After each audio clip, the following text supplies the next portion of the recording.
नमस्ते दोस्तों, RPSC second grade mathematics का जो सेकंड पेपर है वो जो 2025 में हुआ था वो पेपर हम डिस्कस कर रहे थे। हम 102 क्वेश्चन पे आ गए हैं। चलिए स्टार्ट करते हैं। The solution of the differential equation x square minus a square d y by d x का square minus 2xy d y by d x plus y square minus b square is equal to 0 इसका solution क्या होगा? That is y is equal to c x plus minus under root a square c square plus b square. आप solve करेंगे तो ये आएंगे। केवल हम आंसर्स डिस्कस कर रहे हैं इसके। चलिए आगे बढ़ते हैं। Using the Green theorem the value of the integration C sin x y plus x y cos x y d x plus x square cos x y d y where C is a boundary describe by a ellipse. जो C है वो boundary है describe by the ellipse, तो वो है x square plus 4y² is equal to 4 is 0। ठीक है, आगे बढ़ते हैं।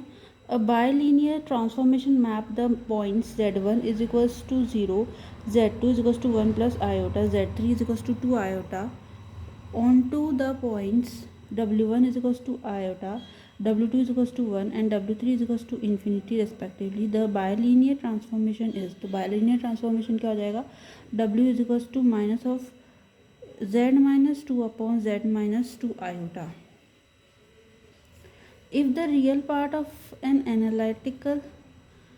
analytic function fz is equals to u plus iota v is uxy is equals to ax cube minus 3b x square y minus 3ax y square plus by cube, then the value of f dash z, तो f dash z की value क्या हो जाएगी? 3a plus iota b z square. Integration of sec inverse under root of x d x is equals to हो जाएगा आपका sec inverse root x minus ten inverse root x plus c. इसकी value ये आएगी sec inverse root x minus ten inverse root x plus c. और जो यहाँ real part था एनालिटिकल फंक्शन का वो हमारे पास 3a plus iota B Z square आएगा। If a relation defined on a finite set A having n elements, then the total number of such a relation defined on a set A is। अगर एक R एक relation है जो कि defined है finite set पे having n elements, जिसके n elements है, तो जो total number of such a relations होंगे डिफाइंड होंगे सेट A में वो हो जाएगा 2n स्क्वायर। ठीक है, तो टोटल नंबर ऑफ रिलेशंस निकालना है। अगर आर एक रिलेशन डिफाइन है फाइनाइट सेट ए पे जिसमें n एलिमेंट्स है तो वो हो जाएगा 2n स्क्वायर।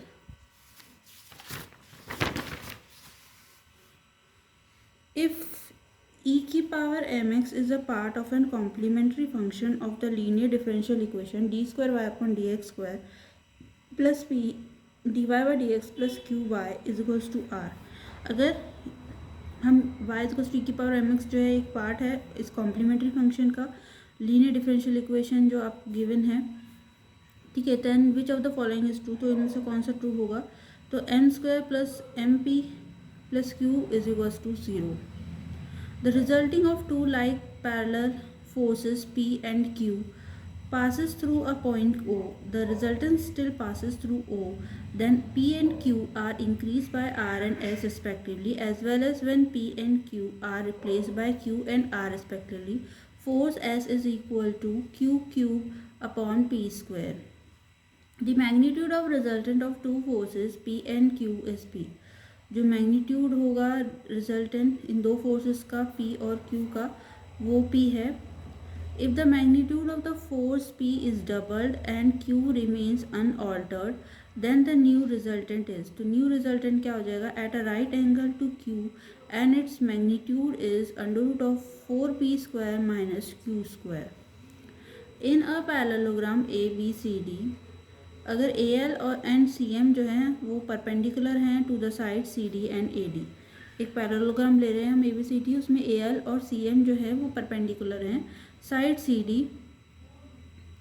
और AD के रेस्पेक्टिवली। AL आपको 20 सेंटीमीटर दे रखी है, CD 18 सेंटीमीटर दे रखी है और CM 15 सेंटीमीटर है। देन जो पेरीमीटर होगा पैरेललोग्राम का वो 84 सेंटीमीटर होगा। आप देख सकते हैं किस तरह के क्वेश्चन एग्जाम में पूछे जाते हैं। The shortest distance between the straight lines, तो स्ट्रेट लाइन्स के बीच का जो शॉर्टेस्ट डिस्टेंस होगा यानी x minus 3/3 is equals to y minus 8/-1 is equals to z minus 3/1, x plus 3/-3 is equals to y plus 7/2, z minus 6/4। ये जो shortest distance होगा इन स्ट्रेट लाइन्स का वो हो जाएगा 3√30 units. If the series summation of 1 2 3 से लेकर n तक अपॉन 4 7 से लेकर 3n+1 x की power n x greater than 0 is a convergent series आपको ये दे रखी है।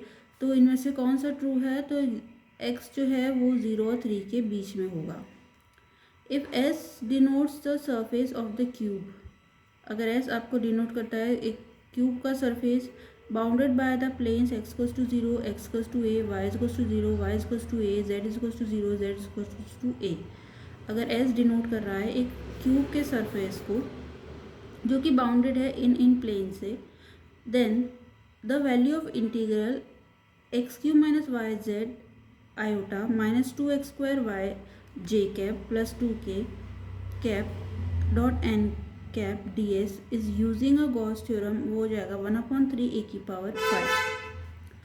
Particular integral of the differential equation, अगर हम इस डिफरेंशियल इक्वेशन का पर्टिकुलर इंटीग्रल निकालें यानी d की power 5 minus dy is equals to 8 sin x dy by dx, triple integration इसका, तो वो क्या होगा, पर्टिकुलर इंटीग्रल निकालना है डिफरेंशियल इक्वेशन का, 2x sin x आएगी। If u is equals to log of 10x plus 10y then sin 2x del u upon del x plus sin 2y del u upon del y is equal to, तो इसकी value क्या होगी, वो 2 के equal होगी। A solid hemisphere and a solid cone have a same radius if their total surface area are equal. ठीक है, अगर एक सॉलिड हेमिस्फीयर है और एक सॉलिड कोन है जिसका सेम रेडियस है, if their total surface area are equal, अगर उनकी टोटल सरफेस एरिया इक्वल दे रखे हैं, then the ratio between the volume of hemisphere, तो जो हेमिस्फीयर के जो भी वॉल्यूम है उनका रेशियो क्या होगा, एंड कोन के रेशियो, इन दोनों के टोटल सरफेस एरिया का रेशियो जो है वो 2/√3 आएगा। If alpha beta and gamma are the real roots of the equation, अगर इसके रियल रूट्स दे रखे हमें x³ minus 3px² plus 3qx minus 1 equals to 0 का जो real roots alpha beta gamma है, देन फॉर अ ट्राइंगल, तो एक ट्राइंगल के लिए विद वर्टेक्सेस जिसके वर्टेक्सेस आपको दे रखे हैं अल्फा 1/अल्फा, बीटा 1/बीटा और गामा 1/गामा, द सेंट्रॉइड इज, तो सेंट्रॉइड जो होगा वो होगा p, q।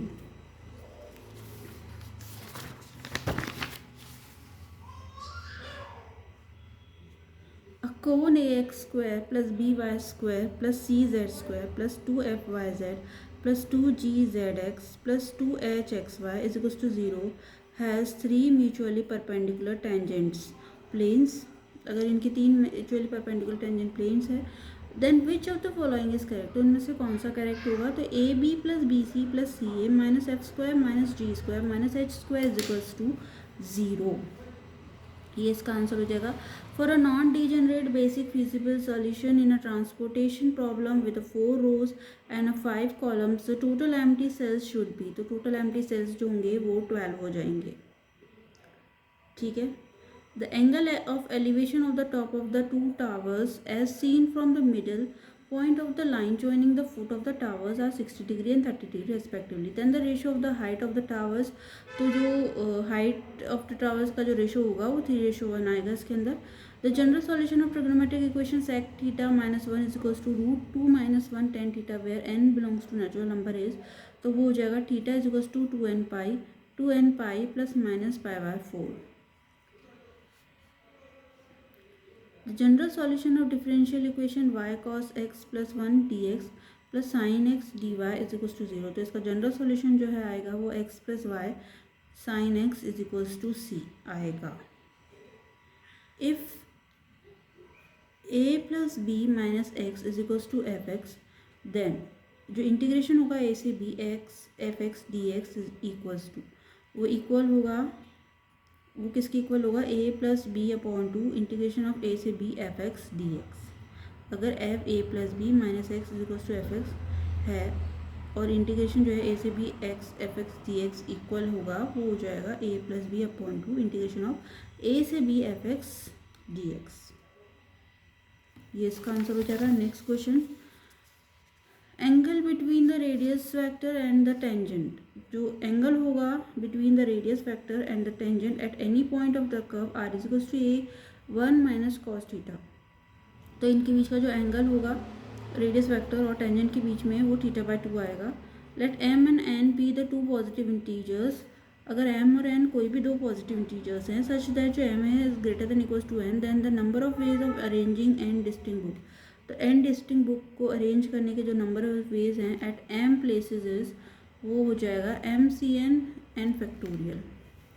Decimal representation of a rational number can not be. जो डेसिमल रिप्रेजेंटेशन होगा किसी भी रैशनल नंबर का, वो can not be non dominating and non recurring नहीं होगा। ठीक है। नेक्स्ट है the derivative of tan inverse sine x upon 1 plus cos x minus x जो है आपका माइनस पाई से पाई के बीच में है with respect to x is, वो 1/2 आएगा। The value of 2 iota j cap k cap plus j cap i cap 3 k cap plus k cap i cap j cap, उसकी वैल्यू जो है 0 हो जाएगी। जो मैपिंग होगी f z is equals to z bar is, वो हो जाएगा आइसोगोनल मैपिंग। इसे हम आइसोगोनल मैपिंग कहेंगे। विच of the following is not a characteristics of objectives. तो ऑब्जेक्टिव्स के कैरेक्टरिस्टिक्स कौन से नहीं हैं, तो इसका आंसर जो है वो हो जाएगा these are the achieved in a long duration.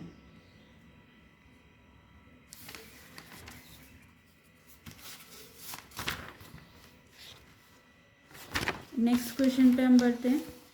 The evaluation of ability to select and apply already learned rules, procedures and principle to new and unfamiliar situation is related to which objective in a cognitive domain। तो ये application से related है।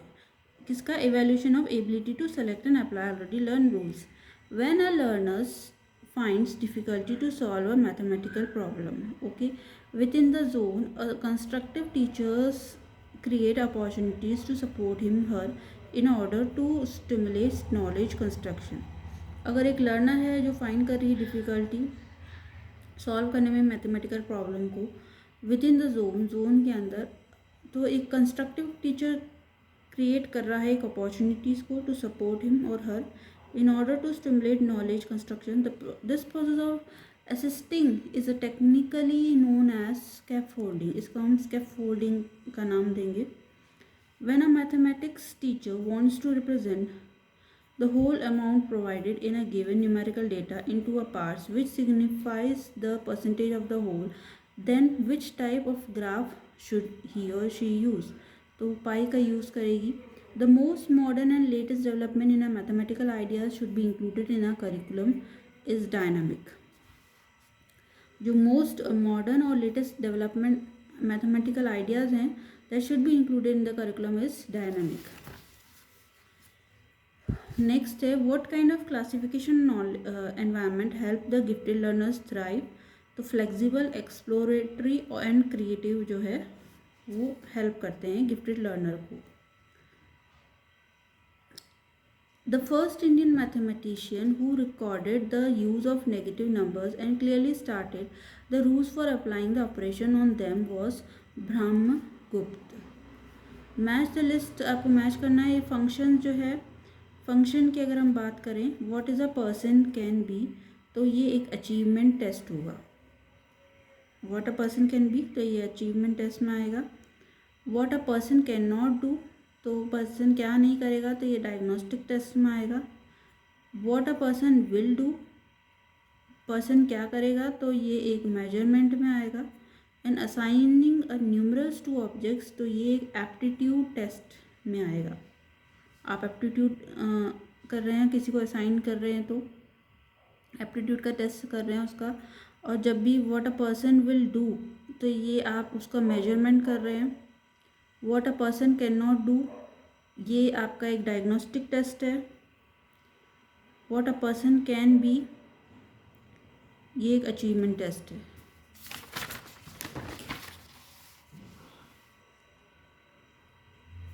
A teacher ask students to work in a small group. Okay, एक teacher ask कर रहा है student को कि वो वर्क करेगा स्मॉल ग्रुप्स में to carry out a hands on experiment measuring the angle in a various triangles using a protectors, record their findings and then report conclusion. Which method of teaching is primarily being employed? तो यहाँ बोल रहा है कि teacher ask कर रहा है student को to work in a small groups to carry out a hands on experiment measuring the angles in a various triangles using a protractor, record their findings and then record conclusion. Which method of teaching in a primarily being employed? The laboratory method we are using. Which one of the following is not a correct statement about deductive method? तो deductive method के लिए कौन सा statement सही नहीं है? तो it proceeds from a concrete to abstract, ये गलत है. Deductive method में हम it does not encourage the learning by doing, it demands individual learning, ये सही होगा. And it treats the child as a passive recipient. Which one of the following is not related to inductive method? तो inductive method से कौन से related है? एक तो particular to general होता है. एग्जाम्पल से हम जनरलाइजेशन पे जाते हैं इंडक्टिव मेथड में. Empirical to rational and questions not. ठीक है, तो हम इंडक्टिव मेथड की अगर हम बातें कर रहे हैं तो हम एग्जाम्पल से जनरलाइजेशन की तरफ जाते हैं, पर्टिकुलर से जनरल की तरफ जाते हैं और एब्स्ट्रैक्ट एम्पिरिकल टू रैशनल जाते हैं, पर एब्स्ट्रैक्ट टू कंक्रीट नहीं जाते. Next, Morrison unit plan approach is considered to be based on a which principle of psychology? तो Morrison unit plan की अगर हम बात करें, considered to be based on which principle of psychology, तो ये गेस्टाल्टिज्म से रिलेटेड है Morrison unit plan. Which sequence is correct for construction of an objective type test? तो objective type test के लिए कौन सा sequence correct है? तो प्लानिंग ऑफ अ टेस्ट की प्लानिंग अगर हम करेंगे तो पहला होगा, पहले हम टेस्ट की प्लान करेंगे, फिर प्रिपरेशन ऑफ टेस्ट आइटम्स को हम प्रिपेयर करेंगे, then administration and scoring of test, administration करेंगे और टेस्ट को स्कोर करेंगे, then evaluation of test, evaluation of उसका टेस्ट का इवैल्यूएशन होगा. नेक्स्ट क्वेश्चन है, there are two statement given below. Good mathematics teacher act as an deliberate ways on their reflections and experiment with various method of teaching. Mathematics teacher are never completely satisfied with their current level of expertise and are always trying to improve. तो A and B दोनों ही correct है यहाँ और B एक correct explanation है A का. Which of the following describes the nature of mathematics? तो mathematics का नेचर जो है साइंस ऑफ मेजरमेंट भी है, साइंस ऑफ क्वालिटी भी है, साइंस ऑफ स्पेक्चुअल रिलेशंस भी है एंड साइंस ऑफ एब्स्ट्रैक्शन. ये चारों ही सही हैं. What is the purpose of the test blueprint or a table of specification? तो क्या पर्पस है टेस्ट ब्लूप्रिंट का और टेबल ऑफ स्पेसिफिकेशंस? तो ये है to ensure balanced coverage of the content and objectives. Balance coverage हो कंटेंट का और ऑब्जेक्टिव्स का. नेक्स्ट है, which of the following is not a principle of programming learning? तो प्रोग्राम लर्निंग का कौन सा प्रिंसिपल नहीं है इनमें से? तो प्रिंसिपल जो है, प्रिंसिपल ऑफ स्मॉल स्टेप्स ये सही है, प्रिंसिपल ऑफ सेल्फ टेस्टिंग भी सही है, लेकिन प्रिंसिपल ऑफ एक्टिव रिस्पॉन्डिंग भी सही है, लेकिन प्रिंसिपल ऑफ टीचर स्पेसिंग ये सही नहीं है. Match the cognitive skills of a Bloom's taxonomy with the description. तो नॉलेज जो है आपकी वो आपकी रिटेंशन ऑफ टर्मिनोलॉजी है. कॉम्प्रिहेंशन की अगर हम बात करें तो ये इंटरप्रिटेशन ऑफ फैक्ट्स है और जो एप्लीकेशन है ये usage of information in new way है एंड जो इवेल्युएशन है ये एक जजमेंट है ऑफ वैलिडिटी का. तो थर्ड आंसर इसका सही हो जाएगा. नेक्स्ट है last question, mathematics is the science of all sciences and art of all the arts. So the above statement show which nature of mathematics? The mathematics is a deeply related to other subjects. ये science of all sciences भी है and art of all arts भी है. तो mathematics is a deeply related to other subjects. Thank you. ये हमने पूरा paper discuss कर लिया है.